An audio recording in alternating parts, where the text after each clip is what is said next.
হাফসা বিনতে ওমর রাদিয়াল্লাহু তাআলা আনহায়ের পরিচয় সম্পর্কে যদি একটু বলতেন স্যার। আলহামদুলিল্লাহ ওয়াসসালাতু ওয়াসসালামু আলা রাসূলিল্লাহ ওয়া বাদ।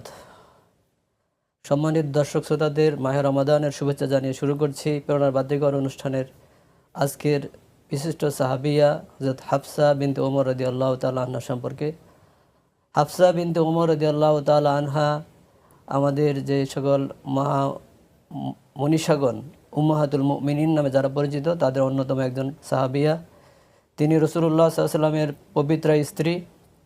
তিনি হযরত ওমরের মেয়ে জয়নাব রাদিয়াল্লাহু তাআলা আনহা তার মায়ের নাম। তিনি বিশিষ্ট সাহাবী ওসমান বিন মাজুনের বোন ছিলেন এবং তিনি হযরত ইবনে ওমর রাদিয়াল্লাহু তাআলা আনহুর বড় বোন ছিলেন। ইবনে ওমরের চেয়ে তিনি 6 বছরের বড় ছিলেন। রাসূলুল্লাহ সাল্লাল্লাহু আলাইহি ওয়াসাল্লামের নবুয়ত লাভের 5 বছর পূর্বে তিনি মক্কায় জন্মগ্রহণ করেন। তো তিনি প্রথমত তিনি তার ইসলাম গ্রহণ ওমর রাদিয়াল্লাহু তাআলা আনহুর ইসলাম গ্রহণ যেদিন ওমর ইসলাম গ্রহণ করেছেন, ওমরের পরিবার তার খানদান সেদিনই ইসলাম গ্রহণ করেছেন এবং সেই সময় তিনি ওমরের সাথে তার মেয়ে হাফসা বিনতে ওমর তিনি ইসলাম গ্রহণ করেছেন এবং তিনি যখন প্রাপ্তবয়স্ক হলেন তখন ওমর ইবনে খাত্তাব রাদিয়াল্লাহু তাআলা আনহু তার মেয়েকে খুনাইস ইবনে হুযাফা রাদিয়াল্লাহু তাআলা আনহুর সাথে বিয়ে দেন এবং এই খুনাইস রাদিয়াল্লাহু তাআলা আনহু ছিলেন প্রথম যে সকল সাহাবীরা ইসলাম গ্রহণ করেছেন তাদের মধ্যে একজন এবং তিনি হাবশায় যে সকল সাহাবীরা দ্বিতীয় পর্যায়ে হিজরত করেছেন তাদের মধ্যে ছিলেন। তিনি তার স্ত্রীকে নিয়ে হাবশায় গিয়েছিলেন। হাবশা থেকে তিনি মক্কায় ফিরে আসেন।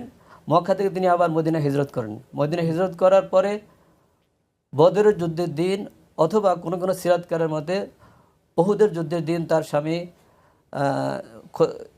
তিনি আহত হন এবং আহত হয়ে মদিনায় ফিরে তিনি ইন্তেকাল করেন এবং তখন হাফসার বয়স 20 হয়নি।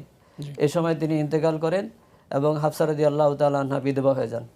পরবর্তীতে তিনি যখন বিধবা হয়ে যান ঘটনাক্রমে সেই সময়ই হযরত রাসূলুল্লাহ সাল্লাল্লাহু আলাইহি ওয়াসাল্লামের মেয়ে এবং ওসমান রাদিয়াল্লাহু তাআলা আনহুর স্ত্রী রুকাইয়া রাদিয়াল্লাহু তাআলা আনহা ইন্তেকাল করেন। রুকাইয়া রাদিয়াল্লাহু তাআলা আনহা ইন্তেকাল করার পরে ওমর রাদিয়াল্লাহু তাআলা তার মেয়েকে ওসমানের সাথে বিয়ে দেওয়ার জন্য ওসমানের বাসায় যান এবং ওসমানকে প্রস্তাব করেন যে আমার মেয়েকে আমি আপনার সাথে বিয়ে দিতে চাই। ওসমান বলেন যে আমি আপনাকে কিছুদিন পরে জানাবো। এরপরে তিনি জানিয়ে দিলেন যে সরি আমি আপনার মেয়েকে বিয়ে করব না। এরপর তিনি আবু বকর রাদিয়াল্লাহু তাআলার কাছে যে বলেন যে আমি আপনার কাছে আমার মেয়ে বিয়ে দিতে চাই। আবু বকর কোনো কথা বলেন না, চুপচাপ থাকেন। তখন আবু বকরের সাথে এবং ওসমানের সাথে নিজের মেয়েকে অ্যাপ্রোচ করে তিনি যখন কোনো ভালো সংবাদ পেলেন না তখন তিনি মনে অনেক কষ্ট পেলেন এবং তিনি রাসূল সাল্লাল্লাহু আলাইহি ওয়াসাল্লামের কাছে গেলেন